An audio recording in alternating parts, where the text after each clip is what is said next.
सूफी आंदोलन से जो भी क्वेश्चन पूछे गए हैं प्रीवियस ईयर में, उन्हीं को वन लाइनर में यहाँ प्रस्तुत किया जा रहा है। तो आइए वीडियो शुरू करते हैं। वह सूफी संत कौन था जो यह मानता था कि भक्ति संगीत ईश्वर के निकट पहुँचने का मार्ग है? तो मुइनुद्दीन चिश्ती मानते थे।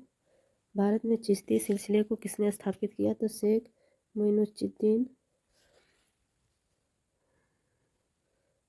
मुइनुद्दीन चिश्ती ने। सूफी सिलसिला संप्रदाय मुख्यतः संबंधित है इस्लाम से। इस्लामी रहस्यवादी आंदोलन को कहा जाता है सूफी आंदोलन। इस्लामी रहस्यवादी आंदोलन को सूफी आंदोलन कहा जाता है।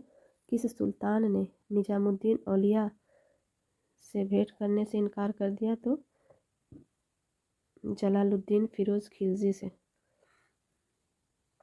सूफी सिलसिलों संप्रदायों में कौन संगीत के विरुद्ध था? तो नक्शबंदी संगीत के विरुद्ध था। दारा सिकोह ने किस शीर्षक से उपनिषदों का फारसी में अनुवाद किया था? तो सिर्र अकबर। भारत में किस सूफी सिलसिले को सर्वाधिक लोकप्रियता मिली? तो चिश्ती को मिली। दारा सिकोह ने किस सूफी सिलसिले को अपनाया? तो कादरी को। किसे शेख उल हिंद की पदवी प्रदान की गई? तो शेख सलीम चिश्ती को शेख उल हिंद की पदवी प्रदान की गई। किस सूफी सिलसिले की गतिविधियों का मुख्य केंद्र बिहार था? तो फिरदौसी। सूफिया कलाम जो एक प्रकार का भक्ति संगीत है, विशेषता है कश्मीर की।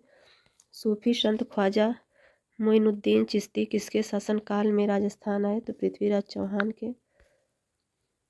प्रसिद्ध सूफी सलीम चिश्ती रहते थे फतेहपुर सिकरी में।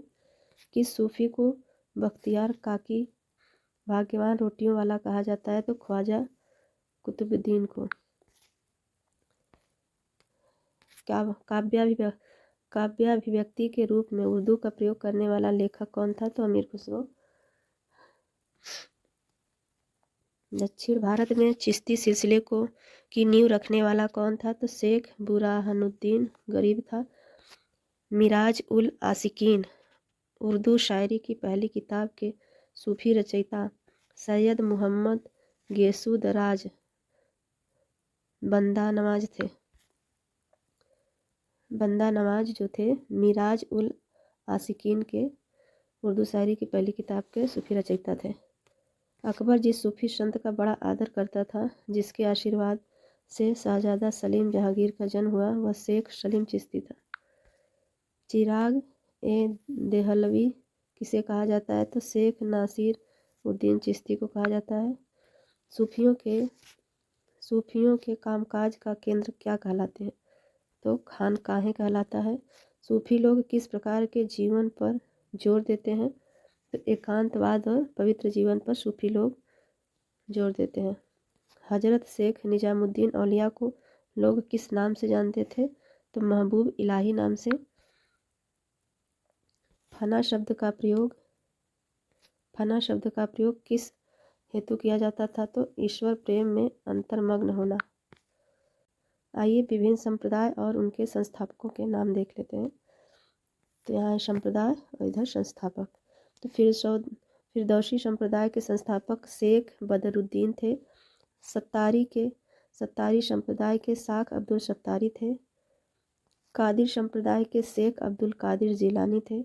नक्शवेदी संप्रदाय के ख्वाजा वाकिबिल्लाह थे। महादवी संप्रदाय के संस्थापक सैयद मोहम्मद महादवी थे। रोशनिया संप्रदाय के संस्थापक मियाँ वयाजिद अंसारी थे। कलंदरी संप्रदाय के संस्थापक नजीमुद्दीन कलंदर थे और मदारी संप्रदाय के संस्थापक शाह मदार थे।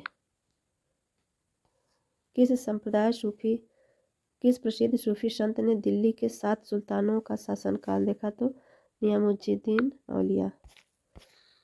तो यहाँ पे हमारा सूफी संत टॉपिक फिनिश होता है। अगले वीडियो में हम लोग देखेंगे मुगल काल।